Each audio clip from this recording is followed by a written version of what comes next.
আজকে একটু এক্সাইটেডও আছি, আবার একটু নার্ভাসও আছি। তার কারণ হচ্ছে আজকে প্রথমবার আমি ফুড ব্লগ করতে যাচ্ছি, মানে আমার চ্যানেলে প্রথমবার আমি ফুড ব্লগ আনছি। তো আমি এক্সাইটেড হচ্ছে গিয়ে প্রথমবার যেহেতু করছে, তাই আর নার্ভাস হচ্ছে কি কীভাবে করবো সেটা কি ঠিক করতে পারছি না, মানে কীভাবে কী করব। তো যেরকম সেরকম করে হোক আজকের ব্লগটা করব। তো তোমরা একটু দেখো, সাপোর্ট করো। আমার আর জায়গাটা হচ্ছে গিয়ে আমার বাড়ির থেকে, বাড়ির সামনাসামনি। খুব দারুণ বিরিয়ানি বানায়, তো তার কাছ দিয়ে একটুখানি বিরিয়ানি নিয়ে এসে ট্রাই করব আর তোমাদেরকেও দেখাবো। তো সঙ্গে থাকো আর দেখতে থাকো। তাহলে চলো, এই বিরিয়ানির দোকানে দেখা হচ্ছে। সবাই চলে এসছে এখন বিরিয়ানি কিনতে। তো এটা আমার ফার্স্ট ব্লগ, ফুড ব্লগ। তো জানি না কীরকম হবে। তো চলুন, আমরা এসে গেছি বিরিয়ানির দোকানের সামনে। তো গিয়ে বিরিয়ানিটা নেওয়া যাক, ঠিক আছে? চলুন।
বিরিয়ানি নেওয়া হয়ে গেল, এবার যাই বাড়িতে গিয়ে রিভিউ দেবো।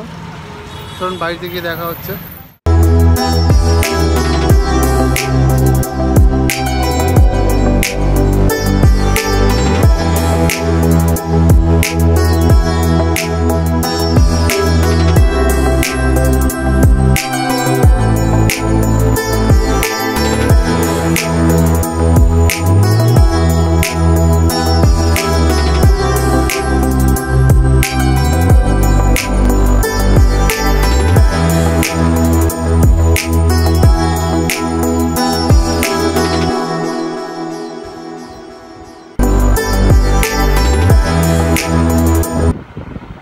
হ্যালো ফ্রেন্ডস, আমার কাছে বিরিয়ানি এসে গেছে। তো চলো স্টার্ট করা যাক। এই যে আমাদের বিরিয়ানি এসছে। আমি মটন বিরিয়ানি নিয়েছি। তো মটনের পিসটা মোটামুটি ঠিকঠাকই আছে, অনেকটাই সফট আছে।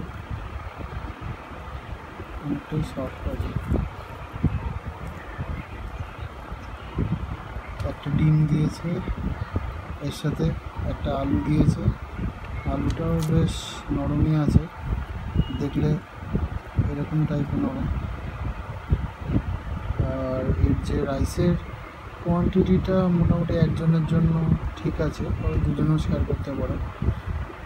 আর চালগুলো মোটামুটি লং গ্রেন চাল, যেমন বাসমতি চাল হয়। আর খুব একটা অয়েলি না, চালগুলো ঝুরঝুরে আছে এবং খুব সুন্দর ফ্লেভার রয়েছে। আর ওই কেওড়া জল আর গোলাপ জলের অত বেশি ফ্লেভার নেই, এটা যা মনে হচ্ছে। তো এবার খেয়ে দেখা যাক এটা কীরকম।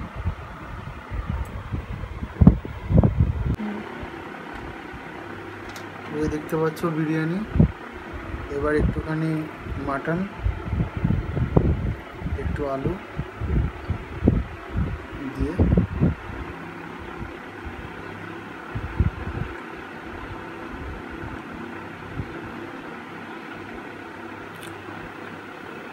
যেটা বললাম, যে লাইট বিরিয়ানি, খুব বেশি রিচ না, সব কিছু পরিমাণ মতন আছে। গোলাপ জল, কেওড়া জল, মিঠা আতর, সল্ট ঠিক টাইমে আছে। আর মাটনটাও খুব ভালো সেদ্ধ হয়েছে, আলুর মধ্যেও মশলা ঢুকেছে। তো মোটামুটি কম পয়সার মধ্যে ভালো, সঙ্গে স্যালাডও দিয়েছে। আর একবার খাই।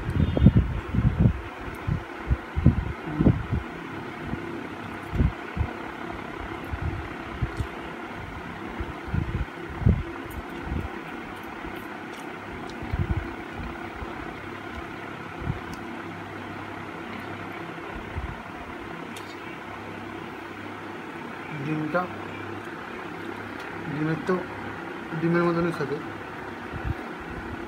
এটা তো আর আলাদা করে রিভিউ করার কিছু নেই।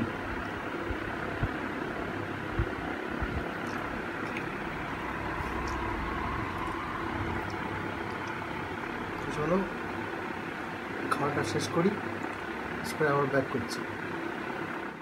ভিডিওটা যদি তোমাদের ভালো লেগে থাকে তাহলে প্লিজ লাইক করবে, কমেন্ট করবে, শেয়ার করবে এবং সাবস্ক্রাইব বাটনটিকে প্রেস করে দিয়ে সাইডে থাকা বেল আইকনটাকে অন করে দেবে, যাতে আমার প্রথম ভিডিও আপলোড করার সাথে সাথেই তোমার কাছে নোটিফিকেশান চলে যায়। তো আজকের জন্য এইটুকুই রইল, আবার ফিরে আসবো নতুন কোনো ব্লগে। তো ততক্ষণের জন্য টাটা।